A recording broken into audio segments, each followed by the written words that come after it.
Bullies dated her boyfriend to break her, but she found perfect match, handsome CEO. Revenge story. A story by Heartfelt Tales. Maya Chen had always believed that love was supposed to hurt a little. That's what her mother told her when she was 8, watching fairy tales where princesses suffered before finding their happily ever after.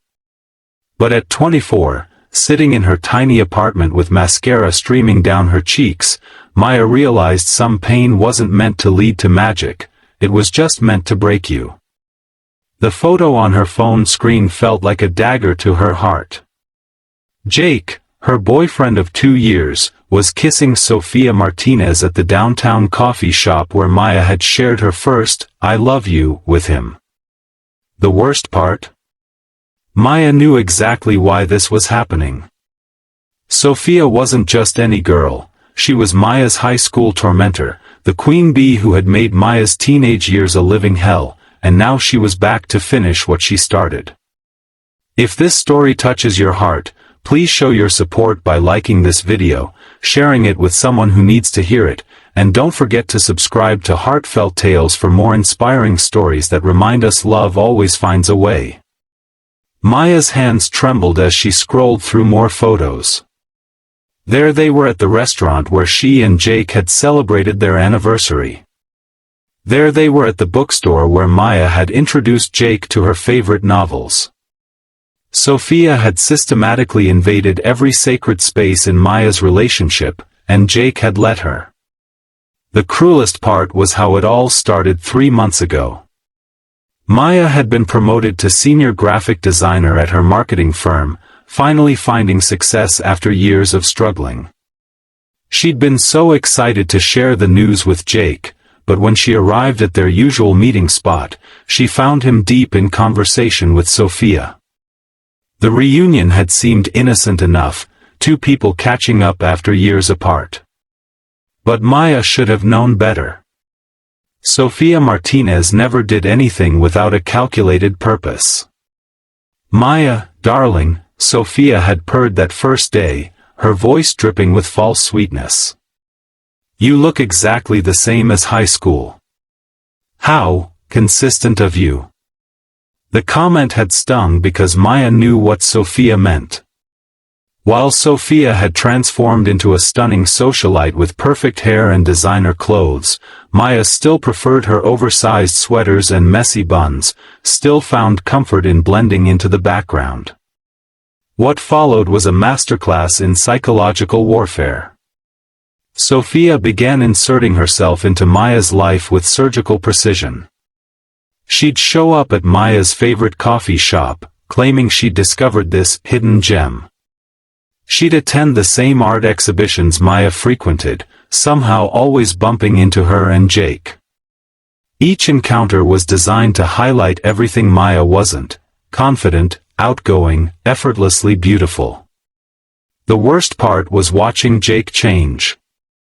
The man who once found Maya's quiet nature endearing began suggesting she be more social.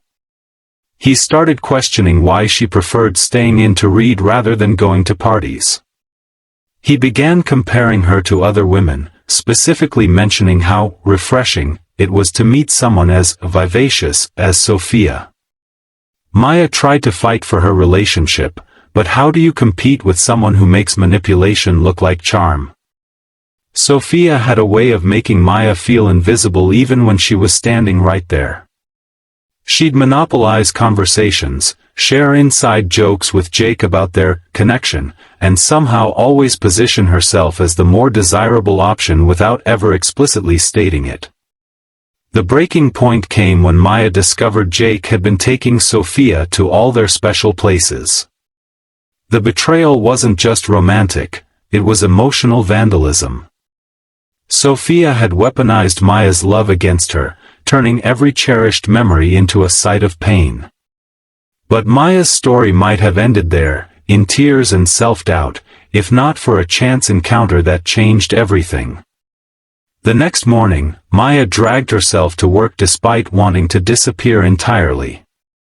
She was in the elevator, eyes red and puffy, when a man in an expensive suit noticed her distress.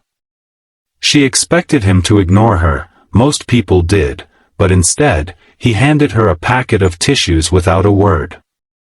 The gesture was so unexpectedly kind that Maya almost started crying again.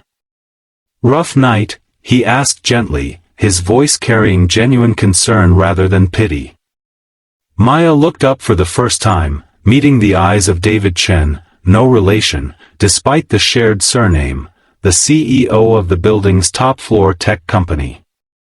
She recognized him from the business magazines scattered around her office, but seeing him in person, she was struck by how different he seemed from his polished public image. There was warmth in his dark eyes, a gentleness that his corporate photos never captured. "Something like that," Maya managed, her voice barely above a whisper. David didn't push for details. Instead, he simply said, "I hope tomorrow is better for you."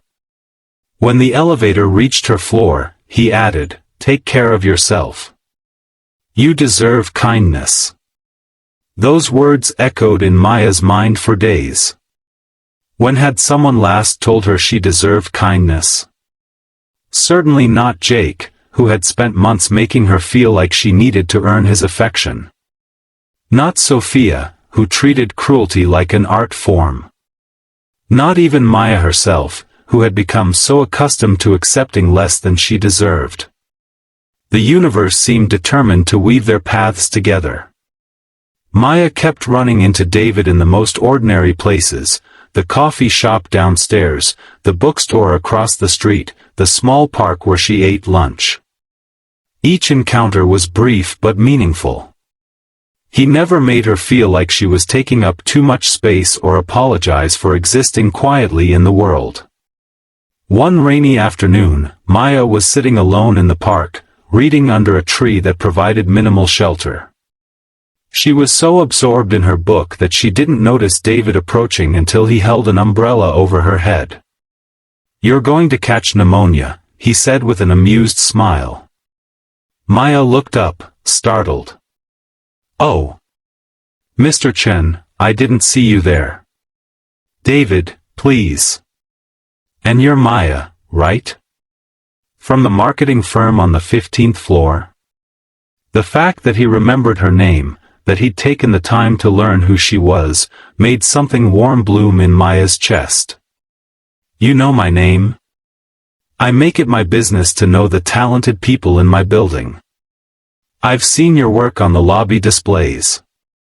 You have a gift for making people feel something through design." Maya felt her cheeks flush.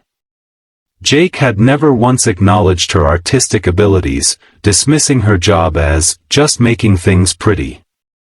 But David saw her work as meaningful, as a form of communication that mattered. "Would you like to get some coffee? Somewhere dry?" David asked, gesturing to the increasingly heavy rain. That coffee turned into dinner. Dinner turned into long walks through the city. Long walks turned into conversations that lasted until dawn. David didn't just listen to Maya, he heard her. He was fascinated by her insights, challenged by her perspectives, and charmed by her subtle humor. For the first time in years, Maya felt like she was enough exactly as she was. But their growing connection didn't go unnoticed. Sophia had her network of informants, and news of Maya's rebound with the building's CEO reached her within days. The assault that followed was swift and vicious. Sophia began spreading rumors about Maya being a gold digger who was using her feminine wiles to manipulate a successful man. She implied that Maya was somehow deceptive, that she wasn't who she pretended to be. The whispers followed Maya everywhere, in the grocery store, at work, even in the building lobby.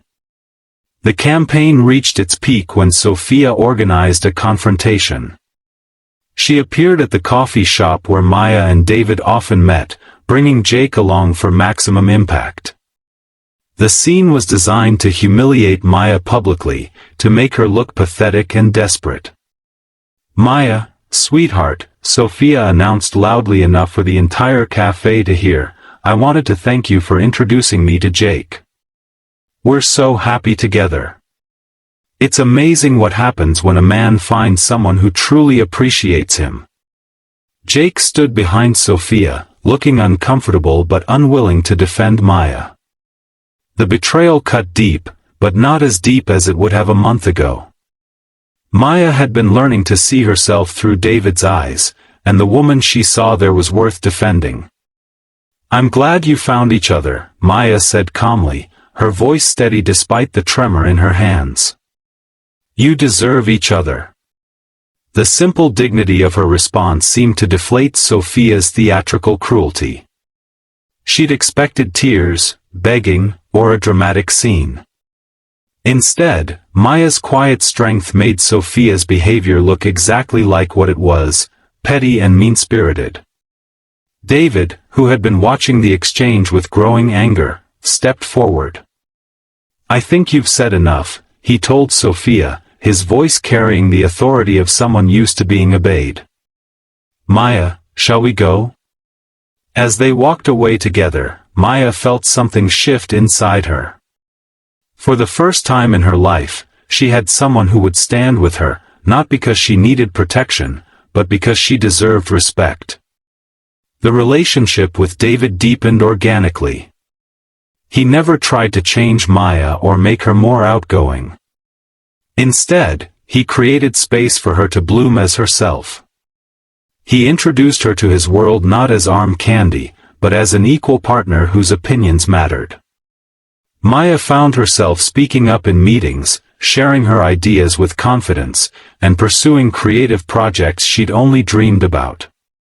6 months later, Maya's design portfolio caught the attention of a major advertising agency. The job offer was everything she'd worked toward: creative freedom, financial security, and professional recognition.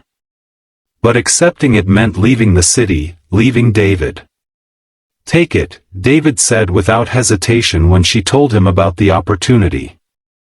"This is your moment, Maya. Don't let anything hold you back." "Not even you?"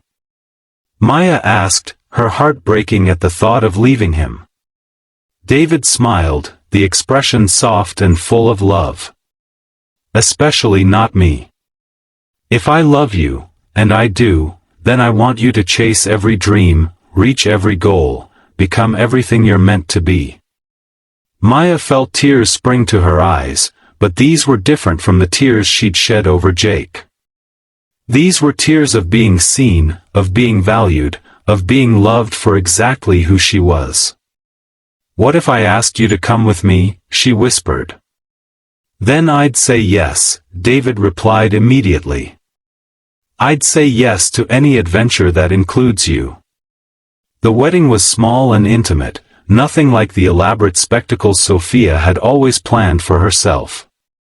Maya wore a simple dress that made her feel beautiful, surrounded by people who loved her for who she was, not who they wanted her to be. David's vows brought tears to everyone's eyes, but the line that stayed with Maya forever was simple: "You taught me that love isn't about finding someone to complete you. It's about finding someone who helps you become more completely yourself." Maya's new life in San Francisco was everything she'd dreamed of and more. Her designs graced billboards and magazines, her work touched millions of lives, and she found herself mentoring young artists who reminded her of her younger self. David started a satellite office of his company, and together they built something beautiful, a partnership based on mutual respect, shared dreams, and the radical idea that love should make you feel more yourself, not less. The story of Sophia and Jake became a cautionary tale Maya rarely thought about. She heard through mutual friends that their relationship had imploded within a year, built as it was on spite rather than genuine connection. Sophia had moved on to her next target, her next scheme, her next attempt to fill the emptiness inside her with someone else's pain. But Maya's story had become something else entirely, a testament to the power of patient love, of finding someone who sees your worth even when you can't see it yourself. She learned that the right person doesn't make you question your value, they help you remember it. Years later, when Maya spoke at conferences about creativity and resilience, she always ended with the same message: the people who try to diminish your light are afraid of how brightly you might shine. Don't let their fear become your limitation. The world needs your particular brand of magic, your unique way of seeing and being. And somewhere out there is someone who will love you not despite your quirks and quiet moments, but because of them. Maya's story became a reminder that sometimes the worst thing that happens to you leads to the best thing that could happen to you. The bullies who tried to break her inadvertently broke her free from a relationship that was slowly suffocating her authentic self. Their cruelty, meant to diminish her, actually created space for a love that would celebrate her. As Maya stood in her art studio, now a respected designer with her own company, she realized that Sophia had been right about one thing: Maya was exactly the same as she'd been in high school. She was still quiet, still preferred books to parties, still found peace in solitude. But now she knew these weren't flaws to be corrected, they were features to be celebrated. The quiet girl who had once believed love was supposed to hurt had learned that real love heals. It doesn't ask you to be someone else, it helps you become more of who you already are. Maya's story proved that the most beautiful love stories aren't about changing for someone else, they're about finding someone who helps you remember who you were meant to be all along. If Maya's journey inspired you, please take a moment to like this video and share it with someone who needs to hear this message. Remember to subscribe to Heartfelt Tales and hit that notification bell so you never miss stories that remind us love always finds a way. Your support means the world to us, and together we can spread the message that everyone deserves a love that sees their worth. Thank you for being part of our community, ****.